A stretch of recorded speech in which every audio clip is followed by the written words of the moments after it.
Hello, hello, hello. Welcome back. Welcome back to my channel. Cheryl Arlette Hubbard Walker. Welcome back. Glad to see you. Welcome to the Cheryl Hubbard Show. And I'm glad to see you back here again on my YouTube channel, the Cheryl Hubbard Show. So let's get this ball rolling. Let's get started. So first I have, I'm back with my la again. Always try to have, I want to have something to, you talking a lot of times, your mouth get a little dry. So shake it up a little bit. And, have my usual glass.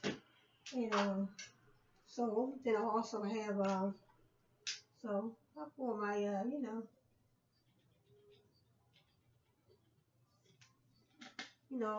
mouth get a little dry when you, get engrossed in your conversation and, you want to have something to, keep them off of being so dry. So I went to the grocery store today, stocked up on them. Got a little more than I usually get, so, that'll last me. I don't have to keep going back. And I also have my cottage cheese. Cottage cheese hood, and this is peaches. So I like to use my little plastic spoons. So,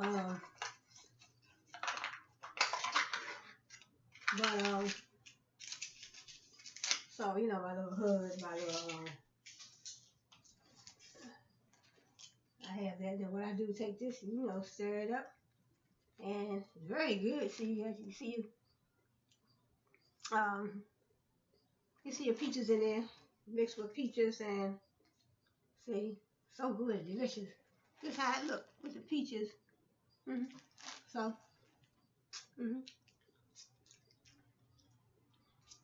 and good, and don't have a whole lot of, fruit. Just don't have a whole lot of fruit, but just enough.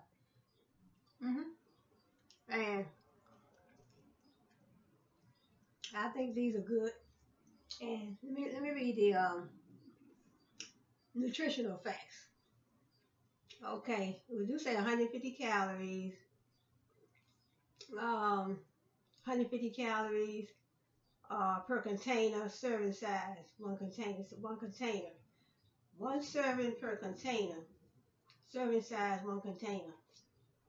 Well, I guess one container was 150 calories, 2% fat, 4% cholesterol, 16% sodium, 8% carbs, 3% dietary fiber.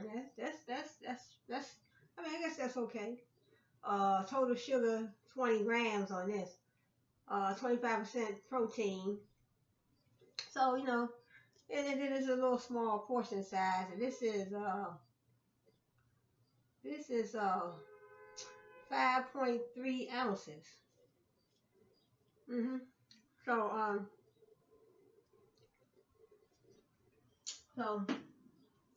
but just something to snack on while doing my presentation.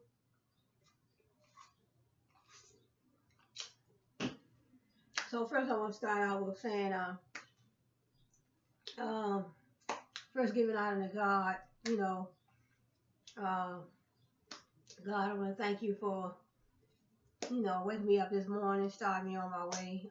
God, thank you for blessing me, and thank you for all the things that you have done for me in my life. Oh God, blessings to everybody and prayers to everyone around the world, including myself. And I want prayers for the world, especially at this time or over this coronavirus. So new cases have come about. New cases in Seattle and New York City, New York. So, but keep up if you want to keep up with the coronavirus. You can go to the website, the World Health Organization's website, and CDC, Center for Disease Control. Go to their website, or just look at the news every day. I look at Fox5DC.com. Right here in Washington, D.C. Fox 5, Fox 5, we're on Channel 5. They start at 4 a.m. in the morning, weekdays, Fox 5 in D.C. So I guess you can find it if you're in another state. You can find it under Fox 5 DC. So and they start at 4 a.m. in the morning, and then I think they go off like 11 a.m. 4 to 11. Excuse me, and then they have then they come back on 4 o'clock. You know, the channel 4 and channel 5 at 4 o'clock in the evening, in the afternoon. So there's 4 in the morning, a.m. 4 a.m. in the morning, Fox 5 DC. And then they also have, you go to their website, fox5dc.com, and then they start back up again at 4 p.m. in the afternoon. So, keep up with the, what's going on around the world, and, keep up with the coronavirus. And I guess you can also keep up with the news in your own state if you want to, but, it's your choice. Keep up with the news of in your state, So,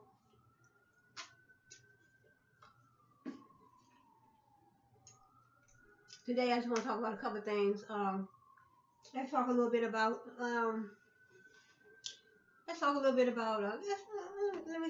I guess I dip into business, then I want to just talk about, different technology devices. Dealing with your smart homes and smart houses, smart homes. So, first, in other words, you run the business and, you have everything you need. You have all your, your business license, your niche, target market. You're trying to build your brand. You have your storefront. You have online presence. You have your inventory. You have your manager. You hired your managers. You hired your employees, and you are creating a diverse workplace environment. So you are creating a diverse workplace environment.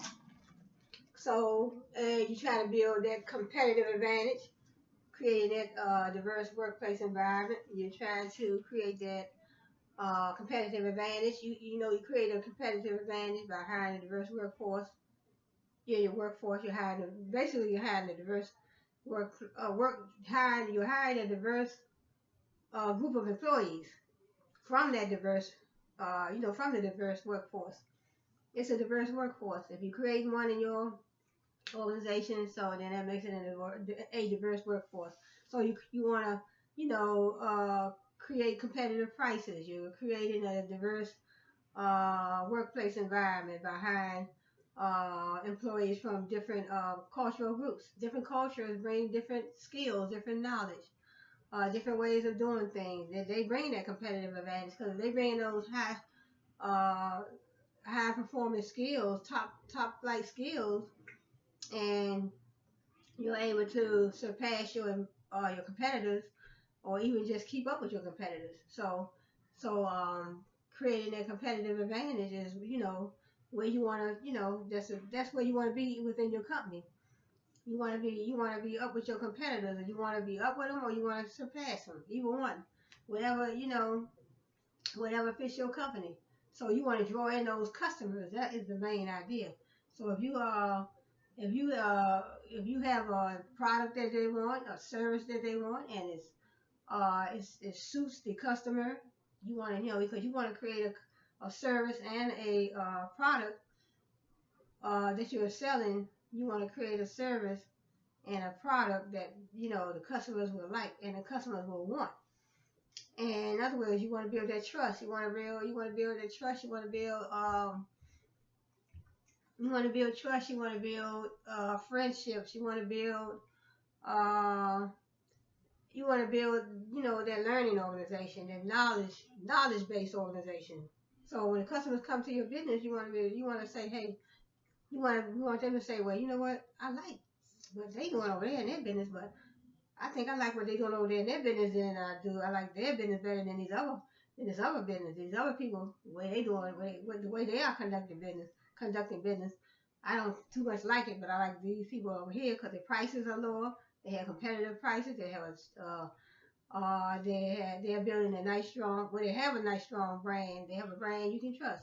You go to the store, you buy a shirt or a pair of pants, or a dress like one I got on. You want to be able to You don't want to get home and find out that that dress gonna fall apart. No, you want, when you spend your money, you want to feel that you are buying into a brand that you can trust, that you can respect, and that you're getting your money's worth.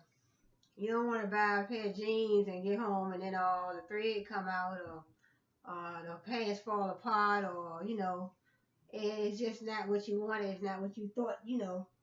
So, building your brand, that's part of building your brand.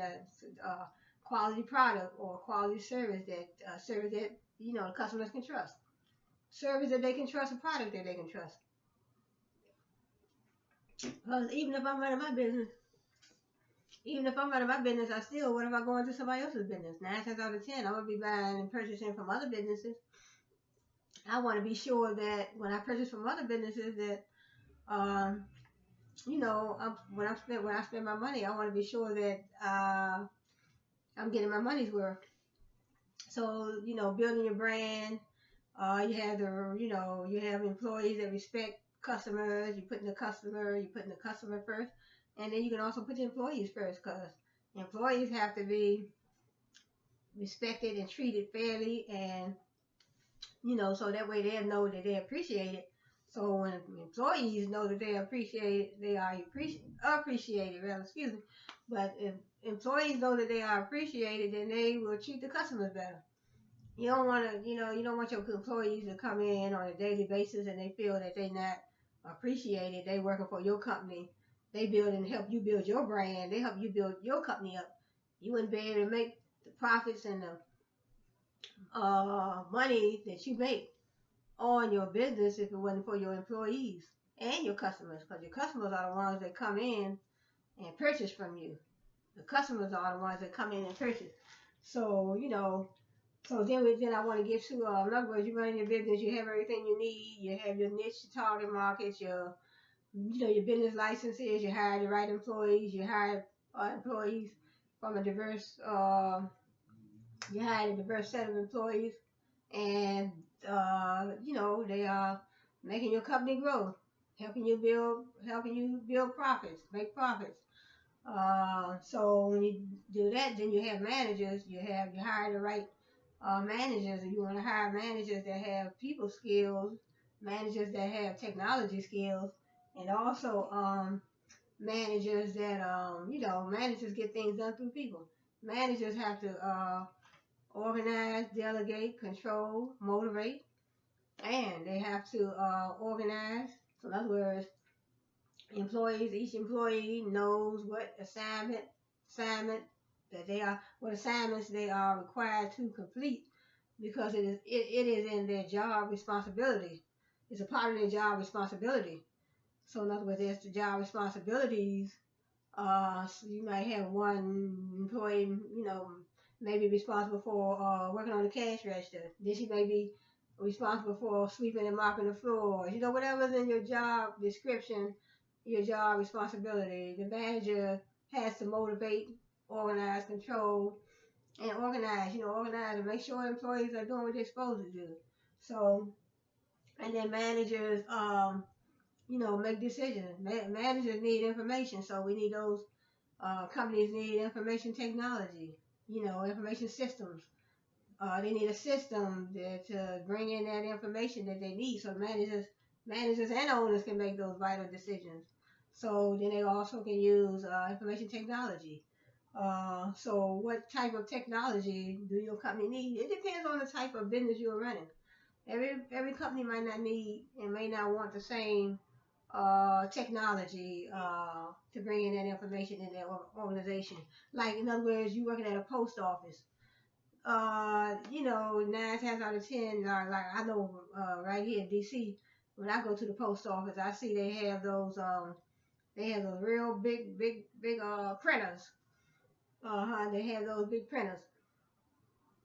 They have the big printers, and then I haven't really seen a whole lot of technology devices that they have. They may be like in the back, but the only thing I saw was a real large printer that sits on the floor. So they have that, and that is it. Or they do have, they have their cash registers, or when you go in there, They have a nice state of the art cash register, and then I saw a large printer. So that, and then when you go into, well, you can observe certain technology devices when you go into certain businesses. So when I go into and then when I go into what you call it, the we have the UPS store, and then we have um I forgot what it was. I thought it's UPS. Is where we go. We can fax. Where we go, we can fax. I forgot the name of that. I can't think of it now. But it's a store where we go in, and it's around. You know, it's all around global, probably international. So you go in there, and then they have the big Xerox machines. So you go in there, you get Xerox. You go in there Xerox. You can also they have a machine where you can do business cards, and they have a couple of big Xerox machines, and then they have just a little small lamination machines. So like I said, different companies, they may have different technology devices that they have because they have different needs. So they have different needs. So that's what I'm saying when I'm saying different technology devices. So you run your business. It depends on what needs you have. That's what I learned in my information systems course. When it comes to technology, information technology, information systems, it depends on the needs of the company. It depends on the needs. Like I order from this company, Wholesale Natural Body Care. So when you go online to her website, you can see the different technology devices that she has, in her store. So she makes her own soaps and her own skincare. She has her own skincare line, hair care line, and she has, you can see the different technology devices that she do have. So that is, so what I want to do. Then I want to just talk about some technology devices that I have. When I did my research, that I jotted down. So first of all, I guess I'll just talk about the Ring doorbell. It has the Ring doorbell technology, so it connects to your home through a Wi-Fi network. Once mounted, it will send alerts when motion is detected, or when someone presses the button on your doorbell. They all also provide alerts when the camera detects motion and allows video to be captured and stored in the cloud for a monthly fee. So I didn't know they charge you a monthly fee for those Ring, because my brother-in-law, he has one. So I didn't know they charge you a fee. But so that's the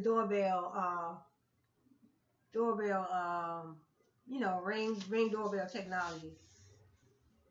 So then I want to jump over to, in other words, technology devices. You want to have, if you have a smart home setup, automation. It's automated. In other words, basically humans don't have to do too much of nothing. But probably, you have your remote. You have your remote, or you have your phone. You can press your buttons on your phone, and you download your app, and you can monitor your Ring doorbell technology right from your cell phone. So the idea, the benefits of what you call it, having a smart home is automation. It makes you comfortable, and it's convenient and secure. So you have because a lot of security devices can be set up through using a smart home devices. They have smart locks, smart cameras, security cameras, smart thermostats, smart lights. So in other words, you monitor, you probably download your app, and then you can monitor your lights from your cell phone. You don't even have to be home. You can turn hit the button and turn the lights on, so when you get home, they'll be already on. Then they also have devices smart devices that where you can put lights all around your house, outside. We have 6 smart lights. They use motion sensor lights inside and outside. You got smart smoke alarms. Keep valuables out of sight. Uh, so you have a smoke alarm, and you have a light up landscape. In other words, outside you got you can light up your landscape, and all those type of lights run by sensors. You can secure your doors, lock your doors. You can secure your doors. So they probably have. I didn't see where it said any smart doors, but I assume that you can have. They had those sensors, smart home devices sensors you can just stick on your door, and in case somebody, it'll sense anybody messing with your door, and the alarm will go off. Video doorbells. You have door right here. Go right. Oh, here go door sensor. That's what I was just talking about. Glass break sensor. So in other words, somebody try to get in your house and break the door or break a window or break the glass. Rather, say the glass break sensor. The sensor will sense that the glass is broken, and an alarm will go off. Motion activated lights. You have smart garage door opener. And also, these are a lot of devices that you can have in your smart home. And cameras, cameras all around, and that will make, definitely make your house smart. And also dishwasher, microwave, refrigerators, all those can be all those can be connected to your smart home automation. Smart locks, doorbells, and cameras, security systems. We have smart TVs, with a remote. So my TVs are smart. I have 2. Kitchen appliances. They can all be very smart outlets. And also I have some of these devices I haven't even heard of until I did my research. I have they have smart ATMs, because I just saw a commercial where the young girl was asking the lady that was doing inside. She looked like she was inside the ATM. The little girl asked her, did she have any candy? And it was so cute. But then we have a robot vacuum cleaners. They have smart technology to detect and navigate obstacles. They can automatically empty the dustbin. We have a clocky robotic alarm. Smart alarm clock runs away to hide as it continues to beep until you get off your bed. So in other words, you in the bed, and this clocky robotic alarm, it wakes you up and it beeps and it gives you the time to get up. So, and it says it'll keep on beeping until you get out of bed. That's cool. And then we have wireless LED light bulbs, intelligent Philips Hue LED lighting system. You can say goodbye to the conventional on and off wall switch and experience the new smart lighting system that can be controlled through your smartphone. So in other words, you control your lighting system. It's a wireless LED light bulb. That's what it is, a wireless LED light bulbs. And you can control that through your smartphone. Control with a Wi-Fi bridge. So remember, I was talking about one of my previous videos. You got bridges, you got routers, repeaters, bridges, routers, repeaters. So this is a control with a Wi-Fi bridge, and you can turn the lights on or off remotely, or schedule them to turn on or off with your phone or tablet for home and office. And then we have a Bediator. Never heard of this, but it uses an intelligent room heating technology that provides the ideal room temperature during bitter winter season. It's a stylish radiator. It's a radiator. It's called a Bediator. It's a stylish radiator that turns into a bed with just a flip. So you hit a button, you flip it over, I guess, or you hit your remote, flip it over, and it turns into a bed, but it's a radiator too at the same time. Then they had a smart faucet. It saves 15,000 gallons per unit of water per year. I can save you water. Smart faucet. Then we have the wireless speakers. Wireless speakers enhances your music pleasure. These speakers can be controlled with a smartphone app. So in other words, you want to get this smartphone, you want to get these smart speakers. You can control it. Download the app on your phone, and you control these speakers right with your phone. Because work through the app. It says you can play your music from any device that is loaded with the app. So you have a tablet, you have your cell phone, you download the app, and your wireless speakers. You can monitor and operate your speakers, play your music right from your phone. And then we have the Z-Wave wireless door window sensor. Alerts you to any intrusive activity. Somebody trying to get in your door and they're trying to get in your house. It monitors doors and windows, provide the perfect security for home or office. It's called a Z-Wave wireless door window sensor. So in other words, those sensors, when they can sense that somebody, messing with the door or something. And then I said you can monitor your doors with the help of smartphone apps. Yep. Download the smartphone app. You can monitor your doors. You can monitor your doors, so that's good. That way you can be in your bed and, you can monitor your front doors and your, maybe your balcony door too if you have one, right from your smartphone app. And then you have a smart, it's a company called Withings. They have a smart body analyzer. It's a complete health tracking scale.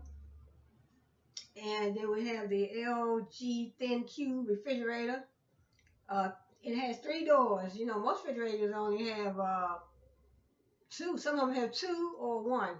This is a LG Thin Q refrigerator. 3 doors with 8-inch Wi-Fi LCD screen. The touchscreen monitor interacts with your smartphone app. In other words, you download the app and then you can, operate your refrigerator. It runs by Wi-Fi. It's 3 doors with 8-inch Wi-Fi LCD screen. So it comes with a little LCD screen, probably like a little TV, little computer screen right there in front of on in front of your refrigerator. So that is very nice. So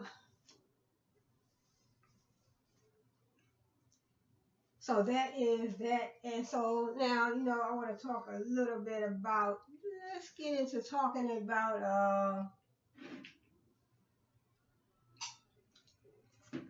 let's get into talk about how to flip a house.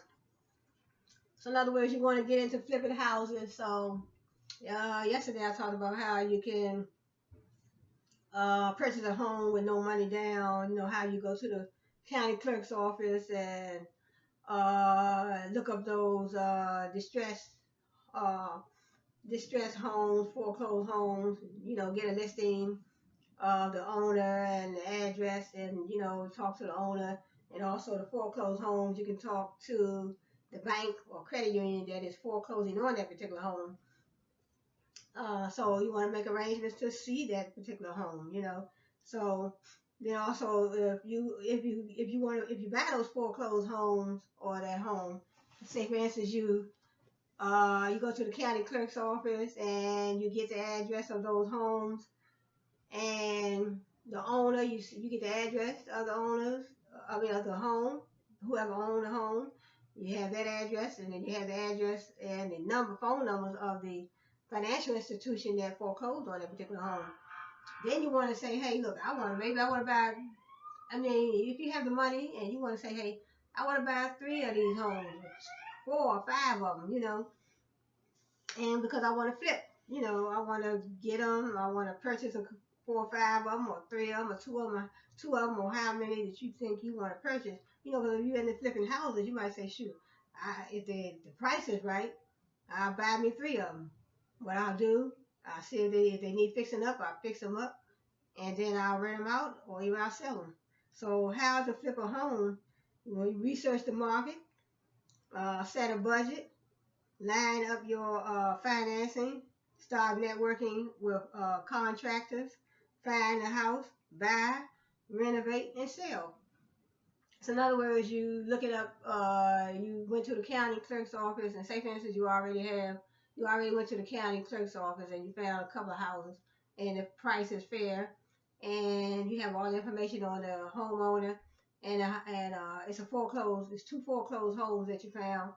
You found the owner and you found well the owner if it's going to be foreclosed, the owner would you would want to probably contact the financial institution that foreclosed on the home. So that way you talk to the financial institution and they are the ones that foreclosed on the home if it's a foreclosed home. And then if you can make a deal with that financial institution, then you take, say, hey, look, I want to purchase this home, or if no one else have, tried to get that same particular home that those two particular homes that you're trying to buy. So you buy those homes. In other words, that's part of researching the market. Going to the county clerk's office, and then you also have other ways to research online, I guess. But then you research the market. That's what I say. The first thing to do, set a budget. How much if you purchase those homes? Well, in the beginning, you want to see what type of work these homes may need, because you don't want to purchase these homes thinking you're gonna flip them, but you gotta put so much money in them to get them up to parts so they can be sold. So set a budget. In other words, you want to purchase that home, and you already talked to the financial institution that has this home up for foreclosure, and he say, well, you know what, I'm selling this house for $50,000, both of them $50,000 a piece, so there's $100,000 for two homes. And then when you go look, you take your your appraiser. Before you even purchase, you will probably want to take your appraiser, your somebody, like you have a mechanic that check over your house or your car. You have a mechanic that checks over your car. Then you want to take someone with you that can look over the house, and that way you can see if the house is really worth you spending your money. And then, because you want to know if this house worth me spending my money, because I don't want to have to, put too much money in this house that I don't have. But some people, that's all they do. That's all they do. Buy distressed properties, and then fix them up, and then sell them. Some people have, the money, but if your money is not that great, and you might say, well, I start out with maybe one.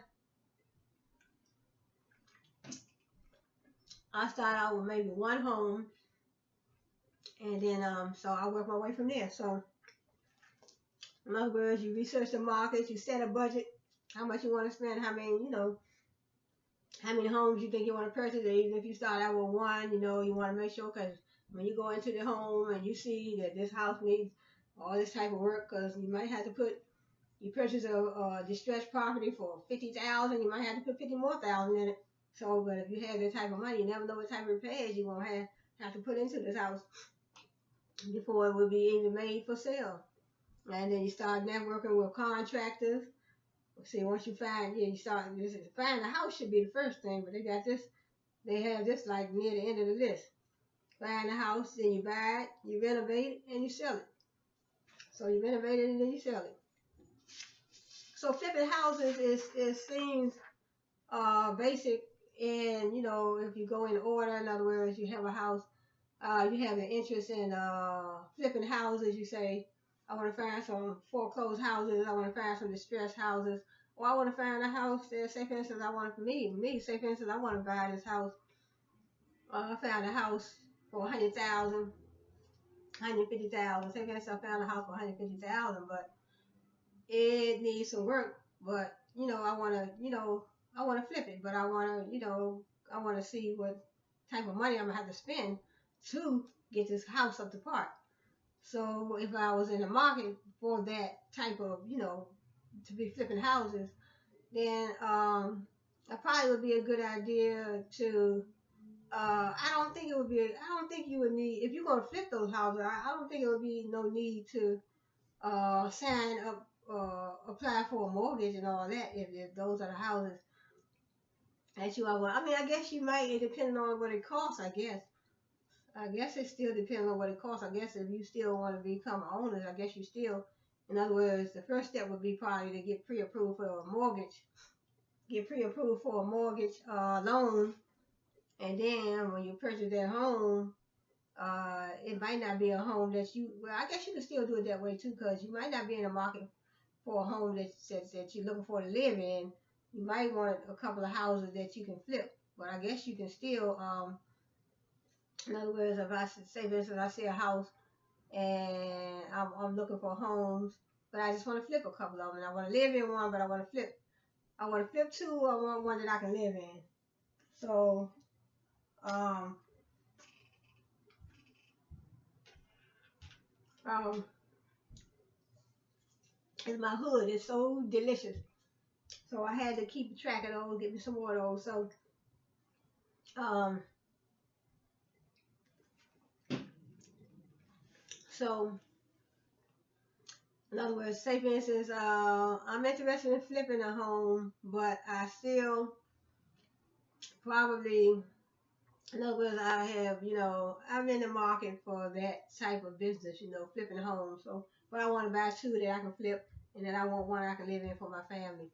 We can live in me and my family.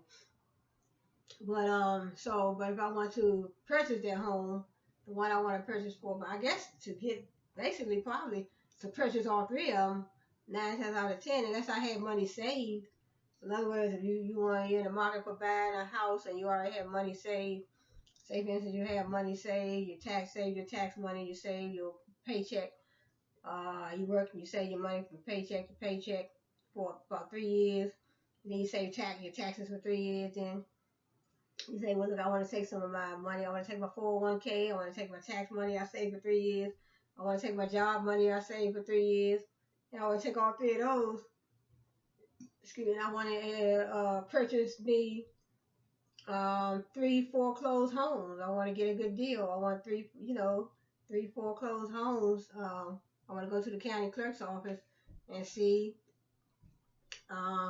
if I can find out, what the lender that is foreclosing on those homes, or I can get the information on the lender so I can have a conversation with that lender and find out what kind of deal I can work out, to purchase those homes. So when I purchase those homes, I want to live in one. I want to purchase one that, just hypothetically, I'm in the market for that, and I want to purchase one that I don't have to do a lot of work on. This is just a scenario I'm giving. It's just, in other words, you're a person and you say, hey, I want to get into the business of flipping homes. I want to purchase 3 homes. I want to purchase 2 so I can flip, and then I want the other one for my family and me to live in. So that's how that's going, So I believe it would be a good business to get in. I know some people that are in that business right now, but I always wanted to get in there. My husband was thinking about getting in that business. Getting in that business some time ago. But we kind of changed our mind on it, because I'm thinking that if you get into business of flipping houses, I always thought that they would I always thought that they would probably look at your credit, look at how much income you have coming in. But I guess if you save your own money and you don't have to go to the financial institution and get a loan, because if you have to go through the financial institution and get a loan, they are going to definitely, because that's what I was talking about in my previous video. They want to look at how much you're making, how much your income to debt ratio. How much income you have coming in. Do your income outweigh your debt, or you have more debt than you have income? So get a mortgage, and it said you have to have 700 credit, 700 credit score. You have to have a 700 credit score, because then you have to have your job, stable job. They want you to be on a job 2 or 3 years because that signifies some type of stability. That signifies stability because they know that you're stable. You're on a job. You're stable. You're making money. So then they figure they stand a good chance of them getting their money back for that mortgage loan that you took out. So that's how they go. Um, but on here where it say flipping houses, but it do say it say research the market, set a budget, line up your financing. See, that's what I'm talking about.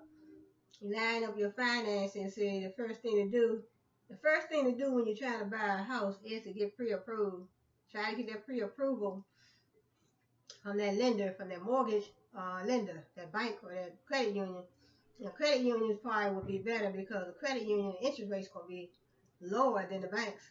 Banks have so many fees, nowadays. So that's what they're saying. In other words, you do your research. You're gonna find out more about the market of real estate. Find out about that market. Set a budget. How much you think you want to put into this home because you're gonna have to purchase a home. You might have to put some money in it for repairs. But they do have a lot of programs. In my previous video, I was talking about the programs that they have. They have a program where you can sign up for low down payment mortgage, low income down payment mortgage. You can sign up for that. Then they have programs where you can sign up for they'll help you with the closing costs. HUD has different programs, so you probably have to go to their website. They help you with the closing costs. They help you with home repairs. They help you with your down payment. So they have different programs that they will help you purchase a home. But I don't think they're going to help you if you want to be flipping houses. So I don't know how they would deal with that when it became if you want to do something like that. That seemed to me would be something that you would do on your own, something that you would be doing on your own. So, but flipping houses is pretty good. So in other words, it says how to flip a home. You do your research in the market, set a budget, line up your financing, start networking with contractors. Because you probably need a contractor to probably do the work on a home. If you can get a nice low interest home repair loan through HUD, that would be nice. So once you find a house that you like, you did get an inspector, go, do a walkthrough, see what type of work or what type of money this house is going to cost. You already purchased a home, and then you want to know how much money do I have to put in to this home for repairs. And you buy the house, you want to do your walkthrough with your inspector. If you decide you want that house, then you say, hey, look, well, this house, what, I don't have to put too much money in it, but I want to purchase this because I want to take this house and I want this one for my family and us to live in. Or, you want to flip or however way you want to go. And then you buy it, you renovate it, and then you sell it. So basically, buy it, renovate it, and sell it. And depending on money, that's what one of the third step actually is line up your financing. That's the third step. Because you have to know what you're getting into before you get into it, because it takes money, because some of these foreclosed houses and some of these houses do need a little work, and it's going to take more money. So really no need to venture out. And I already know myself, I'm not trying to venture out unless I am ready. So that was the houses. So then I was also talking about so as I said, you go to you want to check on these distressed homes, these foreclosed homes. You want to purchase a foreclosed home with no money down, little or no money down. So no money down, basically, it's just saying not your money, but maybe somebody else's money, maybe the bank's money. Maybe you have a co-partner or something that's going in with you. Maybe they have the money. If you have a co-partner, you have somebody that you're going into a house deal with. Maybe they have the money to put down on the house. And then it'll be both of y'all's house. And then you work a deal out that way too. So in other words, you want to buy a foreclosed home. You go to the county clerk's office and, just look at the listings in your state. Look at the listings and, take it from there. And basically, the thing I would do probably would be, first of all, save a little bit of money, save for a few years, and then venture out and, say, hey, look, I go to the county clerk's office, I see what houses they have, and then I want to see, in some of these, most of these foreclosed houses, so the bank, the financial institutions are the ones that you want to contact. So when you contact them, then you know that, you talk to them and they can give you all the ins and outs of how much the property costs and, all the ins and outs, so you make a deal with them. And so in other words, and then also when you go around town, sometimes when you're riding around town, and I notice sometimes I see signs in yards, various houses are for sale. And sometimes you may see a sign that say for sale by owner, and then if the owner's name on there and a phone number. Because I know one time I did see that owner, it said for a couple houses I saw said for sale by owner, but when I talked to the owner, and I called the number and talked to the owner said, well, we still, to purchase this home, we want the full price to be financed through the bank, financial institution. So that's what the gentleman told me when I called that number. Well, I said it said for sale by owner, but he said it's his house, that house that he was trying to sell would be, they wanted the person that purchased their home, they wanted to be financed. The full price of the house would be financed through the, through the financial institution. So that's what that was. So, and other tips for buying a home, determine if you're ready. Determine if you're ready to buy versus renting.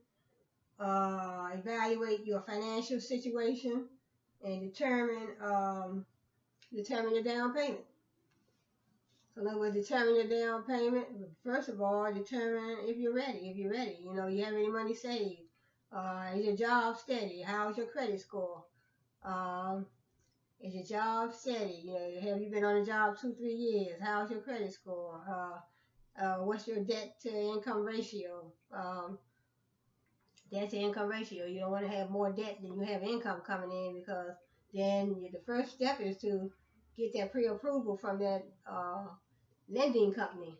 It's that pre-approval for that mortgage from that lending company, because that way it don't make sense to go out and start looking for homes and you haven't been pre-approved and you don't know how much money you have to allocate for the purchase of a particular home. So that's how that goes. So get that pre-approval.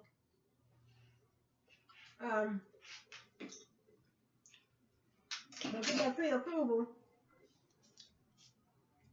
Get that pre-approval for that mortgage loan. So yes, get the pre-approval. So once you get the pre-approval, then you can, you know where you stand. You say, hey, you go to the, sometimes they let you go online, or you go to the financial institution, and once you get that pre-approval, then you can start, because that way you'll know how much money that you have been pre-approved for. Say for instance, if I go to the lending institution, credit union, say for instance, the credit union, and they approve me for $500,000. That way I know the price range of a particular house that I would have to pick up, and then I know with certain areas to go in to find that particular value price, the particular price tag of a house, price tag on that house, 500,000. Certain areas you would go in to pick a house, to select a house that's 500,000. So in other words, that pre-approval is like I said in my previous video. If you try to go look for a house before you get pre-approved for that mortgage loan, it's just like going to the store and trying to buy some candy or a shirt or a dress, and you don't have no money in your pocket, you don't have no money in your credit card, but you just go in the store. So when you get that pre-approval, then you know where you stand. You pre-approval from that mortgage company, and that way you know where you stand. You know where you stand, and you know how to move from there, because say, hey, look, they pre-approved me. I have blah blah blah, and so that is what that is. So yeah, so that home that you so dearly want, and then there's some other tips right here. Buying a home. Excuse me, buying a home. How much can you afford? In other words, you have any money saved? How is your credit? How is your job? Uh, get that pre-qualification, as I mentioned in my previous video that I just mentioned. Uh, Real estate agent. If you want to use a real estate agent or a broker, um, then you see a house. Once you get that pre-approval for that mortgage loan, once it passes the underwriting department, then 9 times out of 10 the loan will be approved. So once your loan is approved, and then you go around looking for your houses in a particular area, you already know how much the cap is on. Your cap will be on you for the amount that you've been pre-approved for. Then you're gonna make an offer. You find a house that you're interested in, you want to make that offer, and make an offer. Choose the right house, make that offer, and then you be prepared to close on your house deal. So I'm just learning myself. So I was just doing my little research, though. So that's how I found out. I found out. You find out where you can find out a whole lot just by doing your own research. Don't have to sit back and wait on somebody else to give you information. Me, I'm the type of person, because I'm used to it. Because from being in college for so many years, I know that anytime I want to find out something, and if I can't find it out from a friend or somebody I think may know more than me, then I know how to do my research. So I know how to do my research. Yep. So, and nothing wrong with doing your research. You have so many research options. You have internet. You have the internet. You have your computer. You have your some people might not have computers, but you also have libraries, Library of Congress. You have YouTube. There's just so many avenues that you can use to do research. And then YouTube, different people with YouTube channels, they give a lot of information on YouTube. A lot of information on YouTube, and even sometimes Facebook. When you go on Facebook, sometimes you can ask your Facebook friends. Sometimes you can ask them questions. But I'm always, was the type of person that, if I don't know something and it's hard for me to figure it out, I always, know how to do my research. So I do my research. So those are the tips that I just gave for purchasing a home. So in other words, like I said, you want to purchase a distressed property, you want to purchase a foreclosed property, go to the county clerk's office.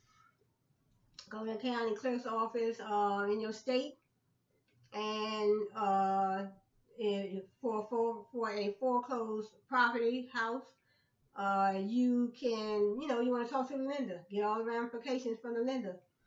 Hey, Linda, talk to Linda. Hey, Linda, I'm interested in this home.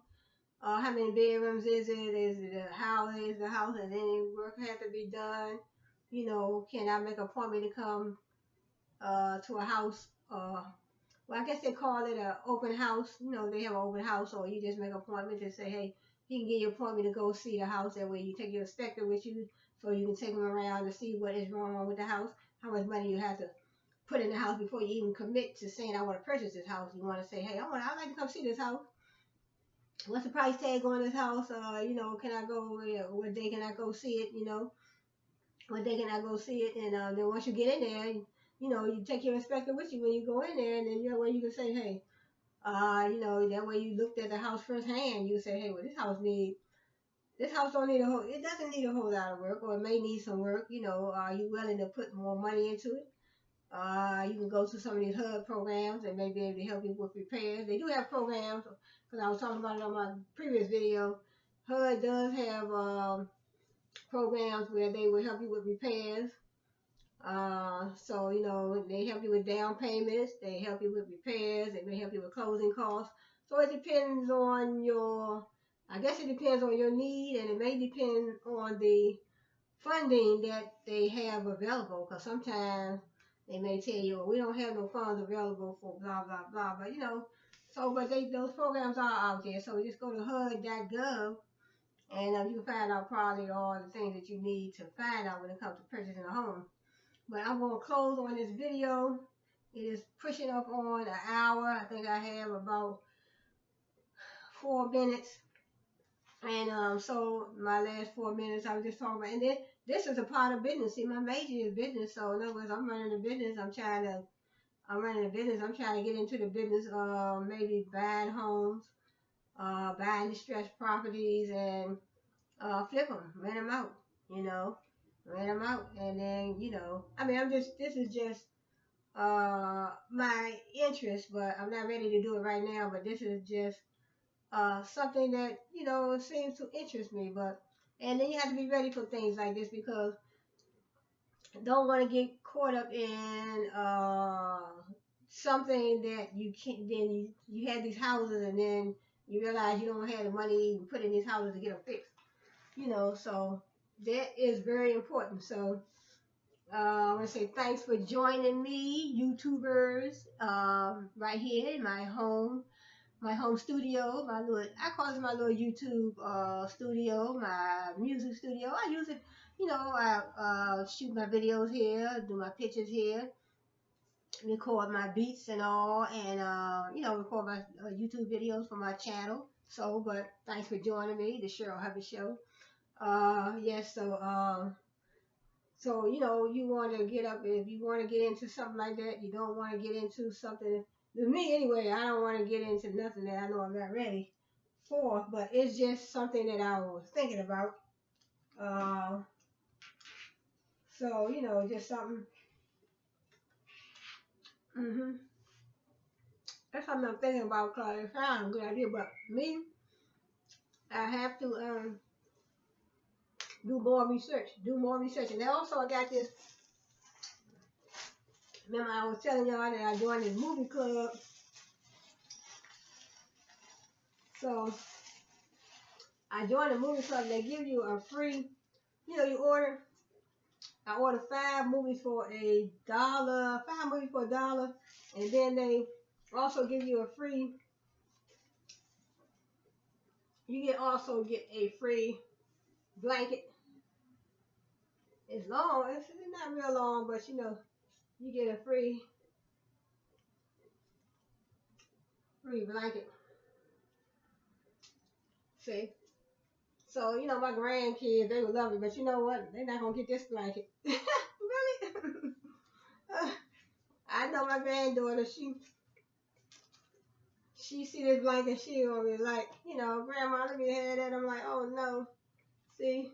So you get, you know, um, 5 movies. So these are the movies.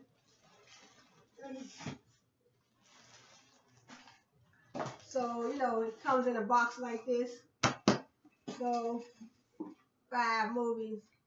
So you get 5 movies, and also then they have, you know, you got your book, so you can order more movies, and then that's what they do. They send you, you know, and then you also get your, you know, you get a free blanket, but you know, nothing's free, but so they get you, because you gotta buy, I think it's 4 more videos. You have to buy 4 more videos within 3 years.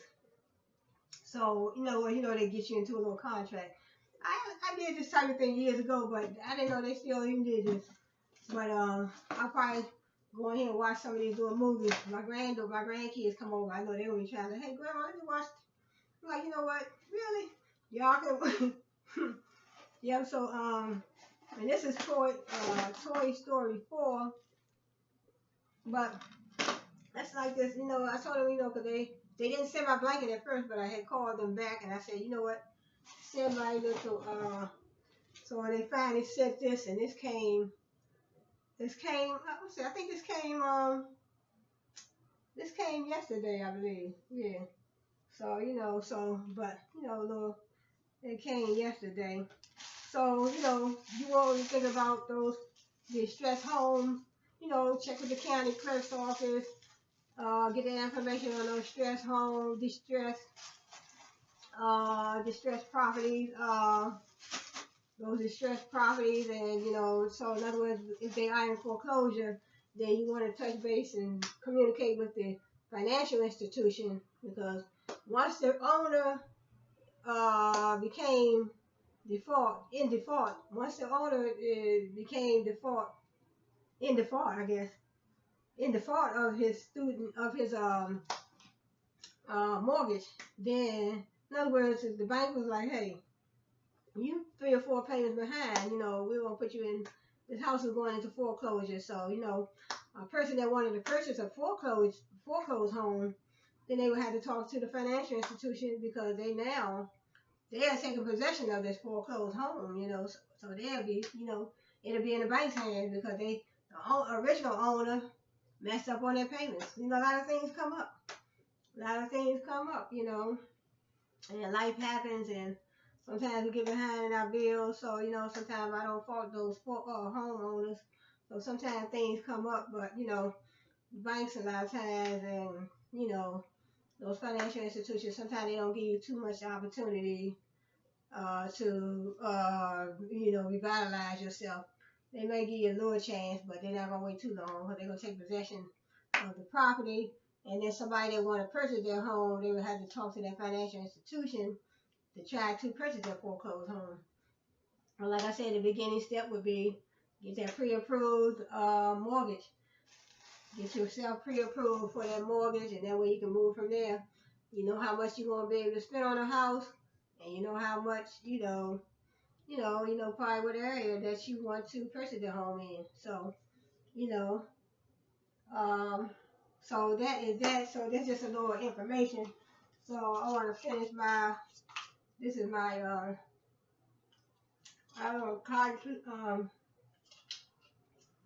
cottage cheese. So I want to say thanks, YouTubers, for joining me today, and hope to see you back here again. Same place, same channel, the Cheryl Hubbard Show. And, just sitting in my little, I put my lighting right here. It's my lamp. And then I also have my ceiling light on. So, and then also, I could have had this. This even would have gave me more light, see? That would have gave me even more light.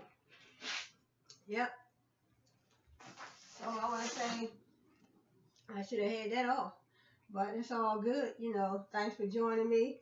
And I want to say,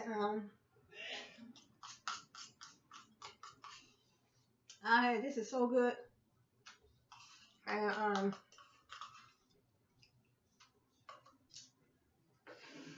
I had that, and then I had this. So once I eat me one of those, and this, and I don't even need no dinner.